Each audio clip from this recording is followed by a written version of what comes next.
Hey there! In this video, you're going to learn how to scan a web server for hidden or unknown directories. Almost every website consists of multiple pages. Let's take pentesterlab.com as an example. The landing page is located at pentesterlab.com.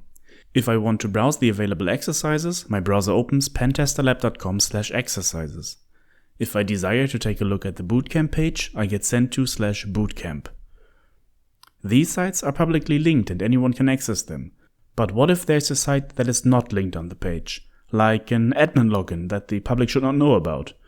Well, that's where GoBuster comes in. GoBuster can search for directories by going through a word list and checking each entry against the web server. An example. Suppose you have the address mywebsite.com. The list you use has the entries login, contact, secret, and uploads. GoBuster will try to open mywebsite.com/login, mywebsite.com/contact, and so on. Every site that GoBuster can successfully open will be added to the output. Now, it would be quite the task to compile a list of potential directories all by yourself, right? Luckily, there are predefined lists available on the internet. Some of these lists are even already installed on Kali Linux by default. They are located in /user/share/word lists. Let's give this a try.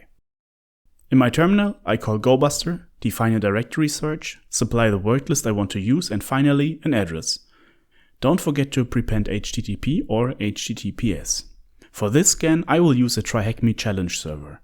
If you want to learn more, check out my other videos. These are all the results that GoBuster found. From here, you can continue with whatever you want to do next. There are similar tools to GoBuster, for example DearBuster, but that's a topic for another video. I hope you learned something. As always, please only hack with permission. Until next time, bye!